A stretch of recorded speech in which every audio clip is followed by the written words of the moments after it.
Hoy vamos a hablar de la demanda judicial. La demanda es el instrumento físico por medio del cual trasladamos las pretensiones del plano real al plano judicial, con el objeto de poner en funcionamiento el aparato judicial. Conforme a nuestro Código General del Proceso, los requisitos generales de la demanda los vamos a encontrar en el artículo 82 dentro de sus 11 numerales. Y en los artículos siguientes vamos a encontrar disposiciones especiales conforme a las exigencias propias de cada demanda. Sumado a lo anterior, el Decreto 806 de 2020 sobre la virtualización de la justicia, vamos a encontrar nuevos requisitos que debemos tener en cuenta al momento de la presentación de una demanda.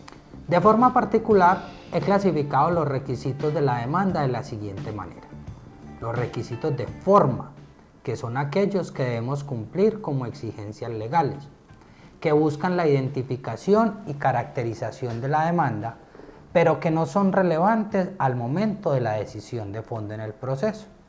Y acá es importante aclarar que la no relevancia es en términos de la litis, no en términos de la exigencia, porque ya lo hemos enunciado, son requisitos de ley. Por lo tanto, debemos cumplir con cada uno de ellos y así evitar que nuestra demanda sea inadmitida. Y los requisitos de fondo de la demanda, que son hechos, pretensiones y prueba.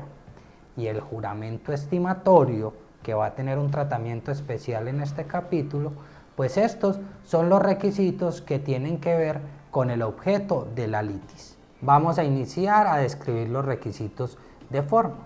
Inicialmente, designación del juez. El juez competente para conocer de nuestra demanda. Recuerden que en primera instancia o en única instancia, en materia civil, los jueces van a ser o el juez de pequeñas causas, o el juez civil municipal, o el juez civil de circuito. Continuamos entonces con nombre y domicilio de las partes, o el de sus representantes si fuera el caso. Número de identificación tanto para personas naturales como para personas jurídicas, esto es, cédula de ciudadanía o número de identificación tributaria. El nombre del apoderado cuando haya lugar a ello. ¿Y por qué la observación del artículo de cuando haya lugar a ello?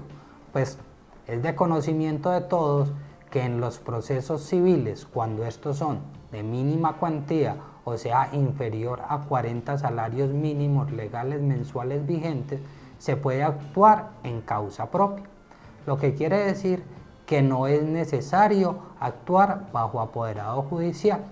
Ahora bien, la facultad de actuar en causa propia no impide que la persona lo pueda hacer a través de abogado o representante judicial.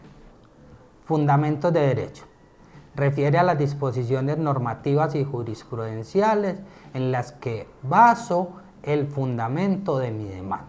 En la parte civil, la característica de los fundamentos de derecho es que solo exige su enunciación, diferente a lo que pasa, por ejemplo, en laboral o en contencioso administrativo, que no basta con solo enunciarlo, sino que además hay que explicar por qué estos fundamentos. En civil, el requisito es más sencillo, bastaría solo con enunciar, lo que no quiere decir que explicar el porqué del fundamento vaya a dar al traste con la admisión de la demanda. Otro de los requisitos de forma es la cuantía en los procesos que ésta sea necesaria para determinar competencia. Hay que tener en cuenta que el valor de la cuantía lo determina el valor de las pretensiones al momento de presentar la demanda. Y la dirección física y electrónica para recibir las notificaciones. Es importante acá que tengamos en cuenta, conforme a la entrada en vigencia del decreto 806, la dirección por excelencia para las notificaciones va a ser la dirección electrónica. Sin embargo, debemos tener en cuenta que esto no elimina la posibilidad de notificar de forma física. Más aún, en los casos donde se desconozca la dirección electrónica, pues lo podemos hacer en forma física. Esto en razón de que el decreto 806, que propende la virtualización de la justicia y hace especial referencia a las notificaciones electrónicas, también es cierto que no siempre tenemos dirección electrónica de la persona a notificar. Por eso no existe prohibición alguna para hacerlo de forma física y anexar al medio magnético la prueba de ello. Y otro requisito que es nuevo, propio del decreto 806, es la constancia de envío de la demanda a los demandados. Esto en los casos donde no se soliciten medidas cautelares. Entonces, ¿cuál es el procedimiento especial que tenemos acá que termina constituyéndose en un nuevo requisito para la admisión de la demanda? Al momento de yo enviar el mensaje de texto o mensaje de datos constitutivo de la demanda que pretendo me sea admitida, debo allegar prueba de que la misma ha sido entregada electrónica o en su caso físicamente a aquellas personas que van a actuar o que pretendo actúen como demandados dentro del proceso de la referencia. Ahora, esta disposición o nuevo requisito tiene una excepción y es el caso donde se soliciten medidas cautelares. En estos casos no será requisito presentar la prueba o constancia de envío del traslado a los demandados, toda vez que por la pretensión que existe de hacer efectivas medidas cautelares, no nos es conveniente que ellos conozcan antes de hacer efectiva la demanda el texto de la misma. Y ahora los requisitos de fondo. Como les dije, estos son aquellos que tienen que ver directamente con el objeto de la litis. Yo inclusive alcanzo a denominarlos requisitos de la esencia de la demanda. Y van a ser los hechos, las pretensiones y las pruebas. Esta tríada constituye el cuerpo central de la demanda. Y lo debemos entender de esta forma. Los hechos van a ser afirmaciones constitutivas de derecho que fundan mis pretensiones y que confirmo con las pruebas.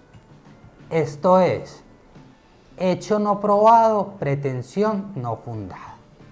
Miremos entonces la importancia de estos tres requisitos, que dejan de ser simples disposiciones legales y se convierten en el cuerpo central de la demanda. Todo lo que yo digo en los hechos, esas afirmaciones van a ser el fundamento de mis peticiones, de las pretensiones. Por lo tanto, para yo lograr obtener lo pretendido, que en últimas es el objeto del demandante, en todo proceso va a ser necesario probar los hechos, de forma tal que cada hecho enunciado deberá ser probado y de esa forma poder lograr fundar todas mis pretensiones. Voy a resumir entonces lo que acabo de decir. Hecho no probado equivale a pretensión no fundada y pretensión no fundada es igual a resultado desfavorable. Por lo tanto, todo hecho enunciado deberá ser probado. Y un requisito muy especial que contempla el artículo 82 va a ser el juramento estimatorio. Este requisito no se puede entender única y exclusivamente como un requisito de la demanda, pues a la vez constituye un medio de prueba. El juramento estimatorio tiene una doble connotación dentro de la demanda. La primera es requisito de admisión, conforme lo señala el artículo 82, y la segunda es un medio de prueba, conforme lo establece el artículo 206 del Código General del Proceso. ¿Esto qué quiere decir?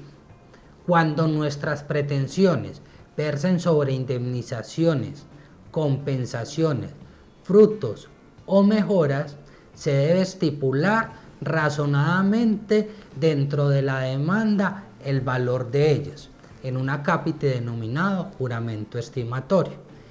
Esto con el fin de no solo cumplir con el requisito del 206, sino evitar la sanción pecuniaria establecida en el inciso final del artículo 206, que equivale a cancelar a favor del Consejo Superior de la Judicatura el 10% de la diferencia entre la cantidad estimada y probada.